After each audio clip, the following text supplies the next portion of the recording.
улица Дзержинского, улица Луначарского, Карла Маркса. 10 октября ждем большого праздника. В Сунже идет подготовка, стадион реконструируют, коллективы репетируют.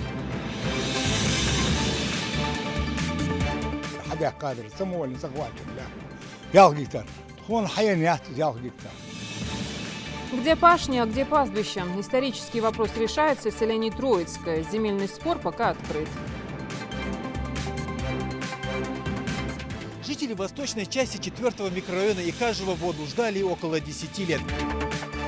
Еще неделька, и десятилетняя проблема с отсутствием водоснабжения в одном из районов Икажева будет решена. All-inclusive или все включено, такой милый диванчик, интерактивная доска, а еще огромное разнообразие книг. Понаблюдаем, как преображаются культурные пространства в сельской местности. Открытие модельной библиотеки в выпуске.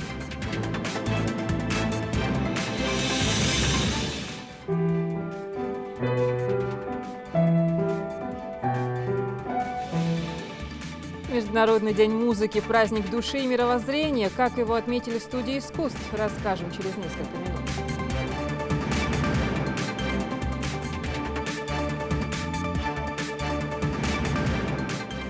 Здравствуйте, это новости 24. В Сунже готовятся к празднованию 250-летия единения Ингушетии с Россией. Основные торжества пройдут на стадионе имени Дьякова. Там сейчас идет масштабная реконструкция, завершить которую планируют 8 октября. Жителям напоминают о соблюдении норм безопасности в условиях коронавируса. Необходимо учесть и загруженность дорог. Тамара Хашагульгова с подробностями. До знакового события чуть больше недели. Готовиться к празднованию 250-летия единения Ингушетии с Россией город начал загодя. Кстати, накануне и в день самого торжества в Сунже ограничат движение транспорта. Ограничено транспортное передвижение по улице Баячева, начиная от перекрестка Калинина до сельхозрынка. В частности, будет перекрыта улица Дзержинского, улица Луначарского, Карла Маркса, для того, чтобы люди, идущие на мероприятия, могли проходить на безопасности, беспрепятственно, чтобы полностью порядок был. Однако это не единственные ограничения, которые коснутся жителей и гостей Сунже. Отправляясь на праздник, не лишним будет вспомнить и о мерах безопасности и запрещенных предметах. Администрация города Сунжа вынесла постановление о запрете торговли на территории и прилегающей территории, в киосках, в магазинах, напитков в стеклянной таре, опять же, напитков объемом более 0,5 литров. Также вынесли постановление при входе в стадион о запрете взрывчатых веществ, в числе петарды, вот таких колюще-режущие предметы. Также, как я сказал, напитки в стеклянных тарах будут изыматься в КПП. Но это все только 10 числа. А сейчас транспаранты, баннеры и флаги украшают город. Многие улицы уже в праздничном убранстве.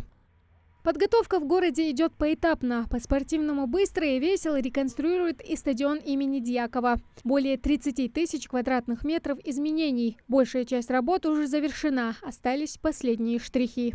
Сейчас здесь задействовано 50 человек, грубо скажем так. У нас сейчас идет укладка плитки, завершающие работы добивают моменты мелочные, которые надо завершить. Устройство плитки, потом идет декор колонн входной группы и поднятие монтажа металлоконструкции. Сдать стадион строители планируют уже 8 октября. Сам же концерт пройдет 10-го. По задумке организаторов, это будет трехчасовое представление не только на земле, но и в небе, где авиасы, знаменитые стрижи, покажут мастерство высшего пилотажа. Тамара Хашагульгова, Магомед Дидигов, Новости 24. Сегодня отмечается Международный день пожилых людей, организованный ООН в 1991 году, как дань уважения и благодарности к старшему поколению. Сотрудники Республиканского центра социального обслуживания граждан пожилого возраста и инвалидов выехали с проверкой к своим подопечным. Также к одной из старейших жительниц Назрани наведался и мэр города. Все подробности в репортаже Зелимхана Калоева. Бабушка Тамара встречает гостей с улыбкой. Шустрая, веселая, она рассказывает интересные истории за чашкой чая. С виду и не скажешь, что ей 72 года. В доме идеальный порядок и чистота. За всем этим следит сама бабушка. Живет одна, но одинокой себя не чувствует. Дети, Зарета Валаз, Ашахт Валаз, Хансами Амини Сами Али. Дети, Юхчаля, Суха Юхчайти. Дагашам Хализ бен Дала Халайла. هذول واس از ایشون ما حكي وتسين تقول شنو دخل وامل حكي لي اخو حضرت دزال ياش اخو ناخ يزت اي اهم مش تاخسون زي قاستا شحال اسينهم ديك الوقت بادر. Своих родителей Тамара не помнит. Ее с младенчества воспитывала бабушка, которая умерла, когда девочка пошла в 4 класс. Ближайшие родственники, как и принято в беде, девочку не оставили, как, впрочем, не оставляют и сейчас. Долгое время она жила в этом стареньком доме, пока 5 лет назад власти региона и города не пришли на помощь и не построили новые. Приехали навестить бабушку и сотрудники Республиканского центра социального обслуживания граждан пожилого возраста и инвалидов. Тамаре, как и другим людям старшего поколения, состоящим на учете, помогают соцработники. Тома, завтра поедем, а я, конечно, не беспокойся, Тома, ты не переживай, мы поедем. Такси, мы видаем.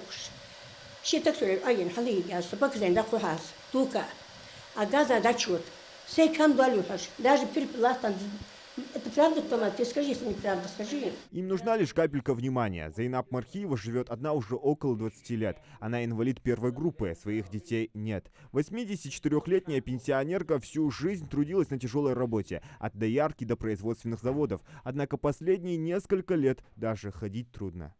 شي ورم حج سوق دهر سهر ور حول الش حمبول دمو الش دمبول هت تصحل يا أخي تصحل خل همد كرستن تمقواش تصحل بزول بمثالي شيء تحابس شخوط. 2 раза в неделю Зайнаб Мархиевой с домашними хлопотами помогает соцработник помыть посуду, прибраться и приготовить еду. Недавно бабушка обратилась в Министерство труда за помощью, после чего благодаря руководителю ведомства ей полностью отремонтировали ванную.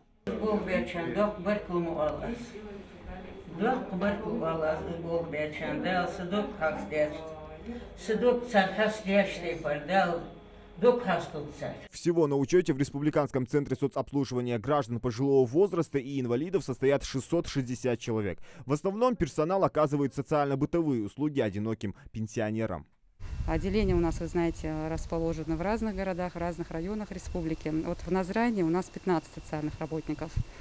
Каждый из них посещает от 5-6 и больше получателей социальных услуг. Это рабочий день у них начинается в 9 часов утра, заканчивается в 6 с перерывом на обеденный перерыв с часу до 2. Поздравления сегодня от мэра Назрани принимает и Мариям Куриева. Ветерану Великой Отечественной войны 95. У нее 6 сыновей, 2 дочери и 20 внуков. Несмотря на преклонный возраст, на кухне она может дать фору любой хозяйке.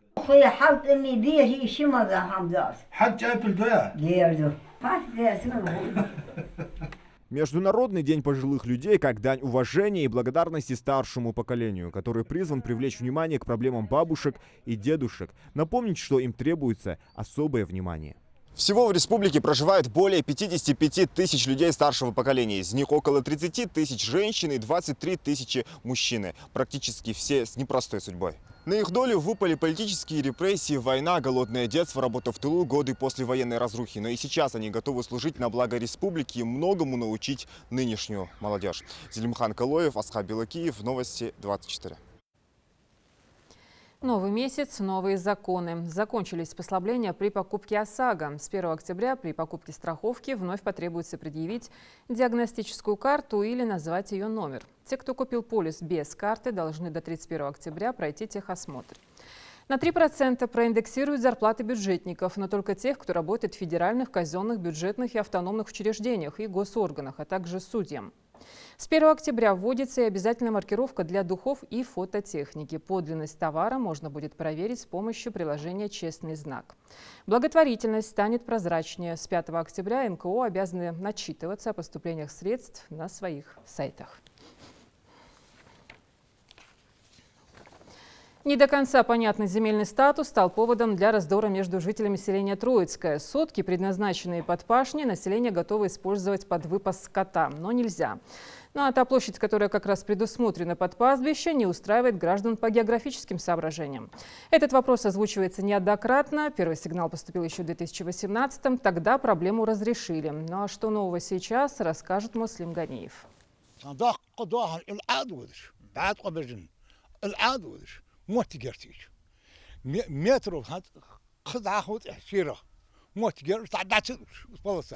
Жители нескольких улиц сельского поселения Троицкое жалуются на противоправные действия местных властей и аграриев.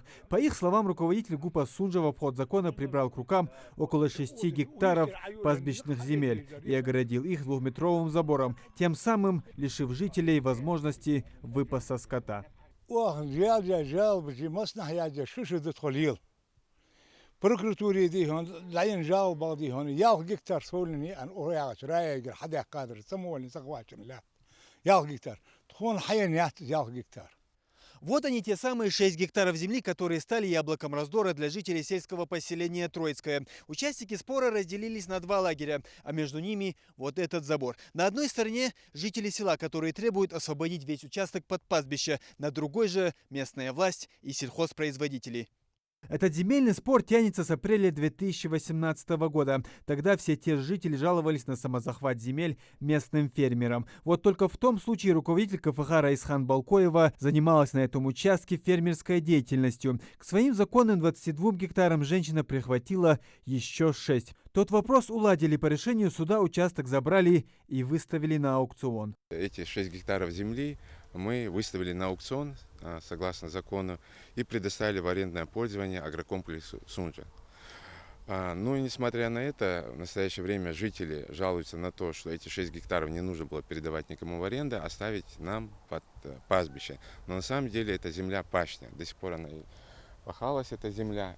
В этой ситуации не все так легко, как может показаться на первый взгляд. Главная проблема в недопонимании двух сторон. То ли местная власть с жителями не общается, то ли обстоятельства дел вторых просто не устраивает.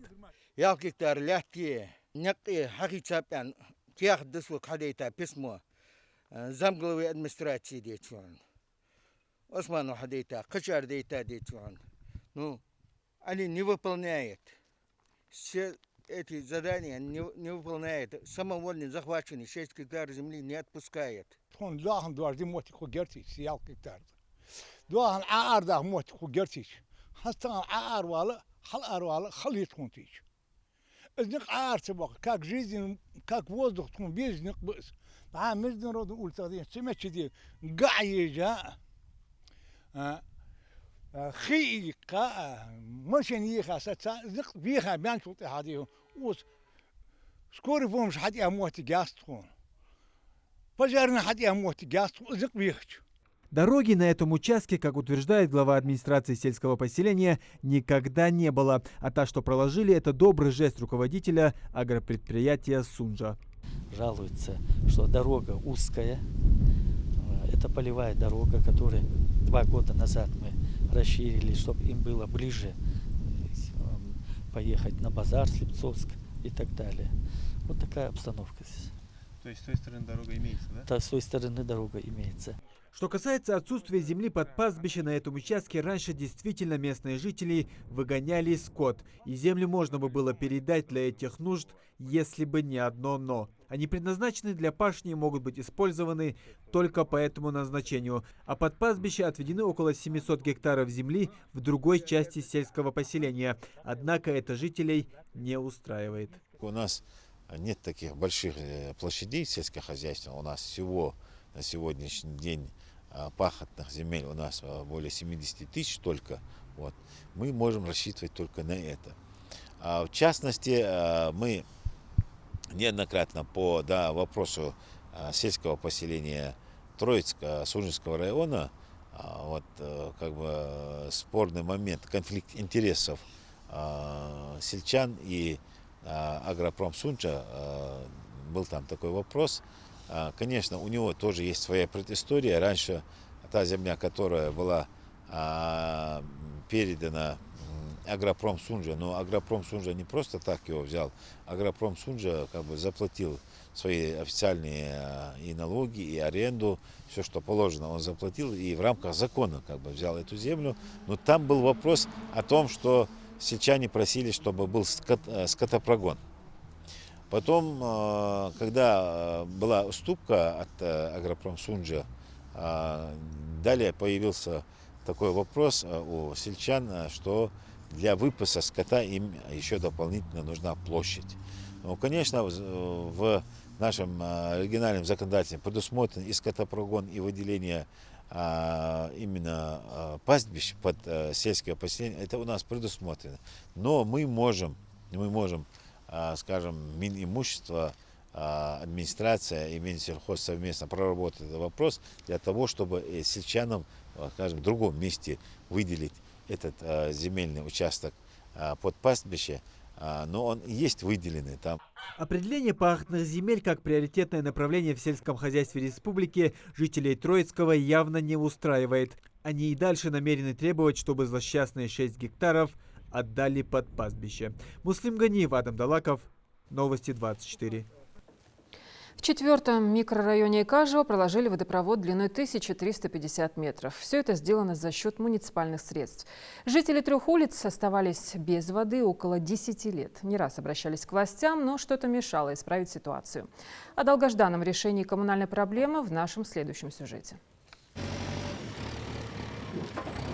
Под наблюдением представителей местной администрации трубы водопровода засыпают землей. Прокладка новой водной артерии на стадии завершения. Работа проходит в 4-м микрорайоне Икажево, самой восточной ее части. После завершения у жителей новостроек станет на одну проблему меньше.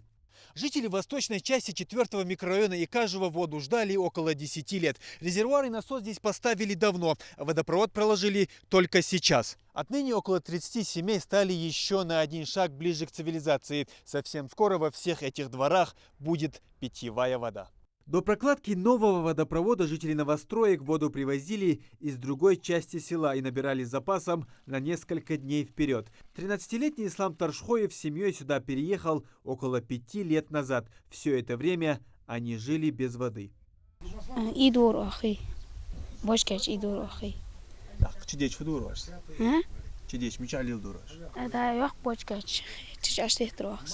Протяженность улицы 1350 метров. Именно на такое расстояние и протянули новый водопровод. Для центральной линии использовали трубу диаметром 110 мм и пропускной способностью 11 атмосфер. Это обеспечит нужным количеством воды около 100 домов. Вот эти 3 улицы у нас охвачены по 300 метров и 450 метров это оттуда от бочки, от скважины. Воду уже пустили, некоторые здесь вот участки, они вот оставили мы, чтобы они проложили себе, ну там 25-я труба пойдет, это они уже сами будут делать. Мы в основном центральную провели.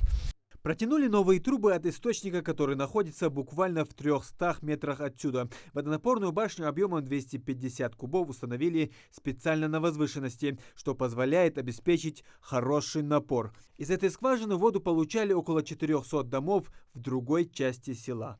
Пробурена эта скважина где-то в 2011-2010 примерно году. И с тех пор вот он работает. Нет, мы его обслуживаем. Бывает, там из строя выходит насос водяной. Здесь много раз меняли мы этот насос. Для людей вот эта часть, вот этой 3 улицы, здесь воды не было. Ну, людей много не было, поэтому, когда прокладывали, не рассчитали. Укладку водопроводных труб на этом участке уже закончили. Рабочие также установили гидранты и задвижки. Осталось только поставить колодцы. Все эти работы планируется завершить в течение недели. Муслим Ганиев, Майрбек Миржоев, Новости 24. Правительство утвердило правила предоставления субсидий регионам на повышение доступности первичной медпомощи. Работа ведется по поручению президента. Расходы регионов на строительство, ремонт и переоснащение городских поликлиник, врачебных амбулаторий, ФАПов и районных больниц будут софинансироваться из федерального бюджета. Господдержка поможет регионам модернизировать медучреждения в сельской местности, поселках городского типа и малых городах с численностью населения до 50 тысяч человек. Средства могут быть потрачены на капремонт, строительство и и реконструкцию зданий, приобретение медоборудования, карет скорой помощи, выезда врачей. В регионах России в рамках национального проекта «Культура» появляются модельные библиотеки. Это образцовые учреждения, расположенные в благоустроенных помещениях, где используются новейшие информационные технологии. Все они будут работать по единому стандарту. Одна из таких появилась в Зязиков-Юрте. Репортаж Хавы Гагиевой. Все как и положено, яркие шары, веселая музыка и счастливые дети. Первую модельную библиотеку открывают в Зязиков-Юрте. Сюда приходят взрослые дети, потому что книги здесь живут. Приходи в библиотеку, чтоб побольше почитать. Настоящим человеком помогает книга стать. На торжественной церемонии все местные жители, руководители соседних библиотек и не только. Остаться в стороне от всеобщего праздника не мог и министр культуры. Тамерлан Зейтов поздравил всех со знаменательным событием. Осмотрев новую библиотеку, остался довольным.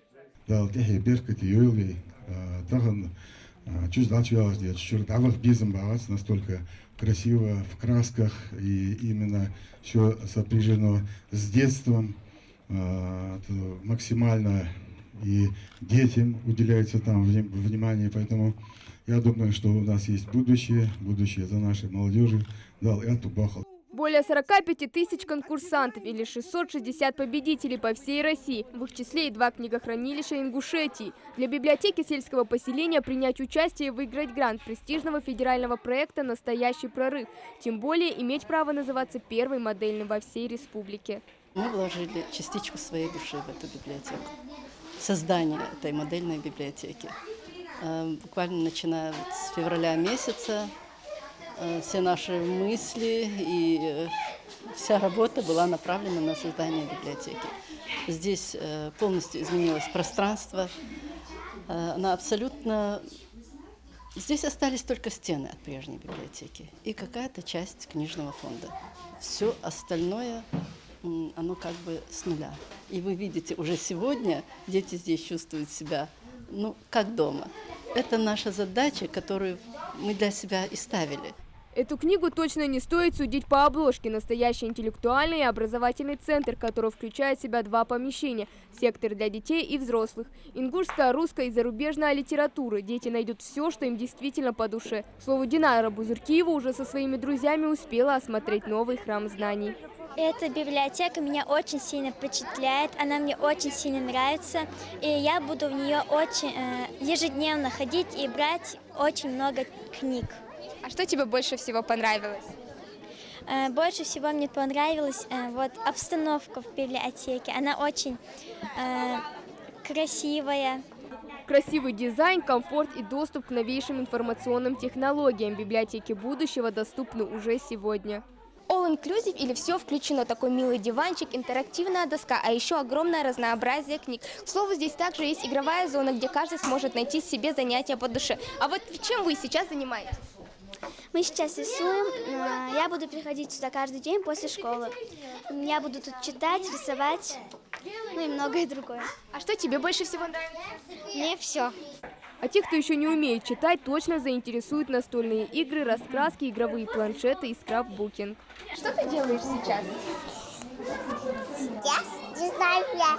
Не знаешь? А это что? Это пластилин, да? Да, пластилин. А тебе тут нравится? Да. А что больше всего нравится? К слову, такому подарку рады и взрослые. Тамила Илиева теперь может не переживать за то, как дети проводят свободное время. Сегодня она вместе с дочерью и сама увлеклась чтением книг.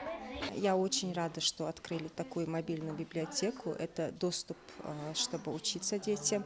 И тут есть все удобства, сами все это видите. Есть компьютеры, столы, где можно позаниматься детям. Дополнительная помощь к учебе. Главная цель проекта «Культура» – гармоничное сочетание книг и новых технологий здесь достигнуто. Кроме того, подключены соединения с национальной электронной библиотекой. Предусмотрены автоматизированные системы внедрения станций самостоятельной книговыдачи и электронные читательские билеты. В современном мире без IT-технологий никак нельзя. Помимо чтения книг, здесь также можно выйти в интернет. Найти необходимую информацию не составит труда, ведь каждый компьютер подключен к Wi-Fi. В общем, оценить масштабы национального проекта «Культура» тут смогли в полной мере. Главное – сохранить и продолжить развивать. Ведь библиотека – это самый лучший вклад в просвещенное будущее. И это действительно круто. Хава Гагиева, Магомед Белакиев. Новости 24. От теории к практике. Для студентов аграрного техникума организовали экскурсию в сад-гигант Ингушетии. На предприятии они узнали, как выращиваются и хранятся фрукты, чем удобряют почву. Начинающим аграриям представилась уникальная возможность пообщаться с профессионалами отрасли. Репортаж Микаэлы Тангиева. Аккуратно сорвать спелые яблоки и также осторожно опустить в корзину. С этой задачей Амирхан Тамбиев справляется легко. Студент Назрановского аграрного колледжа на предприятии проходит учебную практику, а заодно для него это хорошая возможность подзаработать. Вместе с однокурсниками Амирхан трудится здесь второй день. 2 человек проходим по рядам, с обеих сторон собираем ящики и достигаем свою норму. Норма у нас, в принципе, небольшая, только 2 ящика на человека. В принципе, это небольшая, нетрудная работа. Полезные навыки в аграрном деле студенты Назрановского техникума «Саду-гигант» осваивают уже второй год. В этот раз приехали 42 человека. Каждый из них должен выполнить стандартную дневную норму и собрать 650 килограмм яблок. Работы немало, но главное, что ребята довольны и увлечены делом. Я считаю, что плюсов очень много. Дети визуально видят деревья, видят, как нужно обращаться с деревьями, какая технология здесь используется. И все это является очень большим плюсом в дальнейшей выборе профессии ребенка и в дальнейшей их жизни. На другой стороне сада студенты Северокавказского топливно-энергетического колледжа доверху заполнили ящики и собираются на заслуженный перерыв. Некоторые делятся своими впечатлениями от процесса.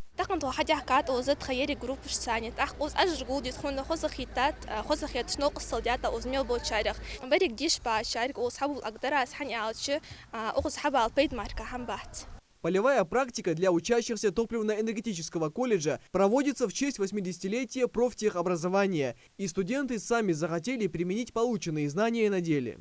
Огласили в колледже Северокавказском топливном для студентов эту информацию, что вот можно в саде «Гигант» провести полевую практику. Практика, она оплачивается в день до 1000 рублей для одного студента. Для них здесь созданы все условия питания, для молитвы условия созданы. Хотелось бы поблагодарить руководство сада «Гигант». Сад-гигант Ингушетии заключил договора с вузами. Здесь задействованы более 120 студентов из 2 колледжей. В предприятии довольны отношения молодежи к работе, которые трудятся наравне с опытными агрономами. Сегодня мы делимся с ними опытом, также мы делимся с ними разными навыками своими, не только по сбору урожая. Сейчас проводится сбор яблок, но, соответственно, в ходе сбора яблок в работе они задают различные интересующие свои вопросы нашим агрономам, на которых они с удовольствием отвечают и делятся своим опытом. Учебная практика проводится 10 дней. В дальнейшем ребят обучат правильной обрезки деревьев, опрыскиванию, ухаживанию за почвой и другим тонкостям агрономии для получения богатого урожая. Микаэл Тангиев, Асхаб Белакиев, Новости 24. 1 октября – Международный день музыки. Появился этот праздник в Швейцарии в 1975 году. А вот в России его начали отмечать с годом позже, в 90-е, в день рождения великого композитора Дмитрия Шостаковича. Специально к этой дате приурочили концерт в студии искусств. Хава Газикова послушала.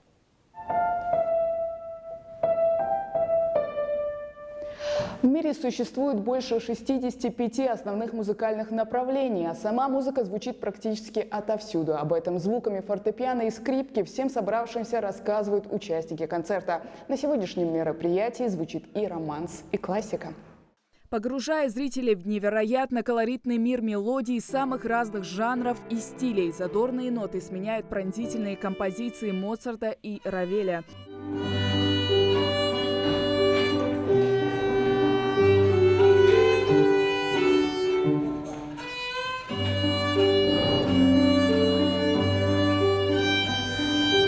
Этот концерт также своего рода традиционное посвящение новичков в студию искусств. Собачий вальс, курьез. Ученики показывают свое мастерство первоклассникам, чтобы те в полной мере могли оценить всю глубину и влияние музыки.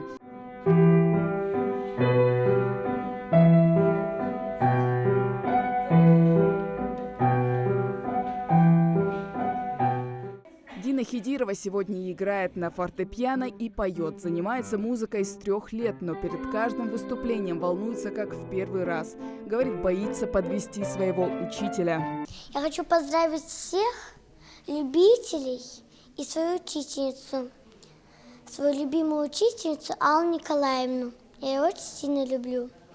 Я хочу поздравить всех с Днем музыки, всех и любителей этого чудесного праздника.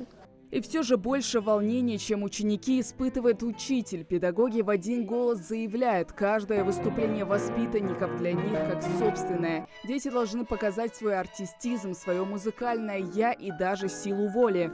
Это, наверное, основа жизни. Что бы мы ни делали, мы с самого первого дня слышим музыку. Когда нам мама говорит, это тоже музыка. Когда мы начинаем в барабанчик стучать, это тоже музыка.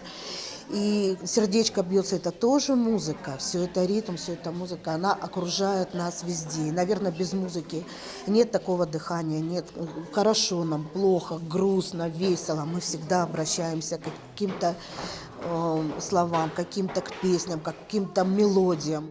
Через год или два сидеть за фортепиано или играть на скрипке будут уже они, те, кто сегодня в роли зрителей. Первый шаг в мире музыки они уже сделали, переступив порог студии искусств.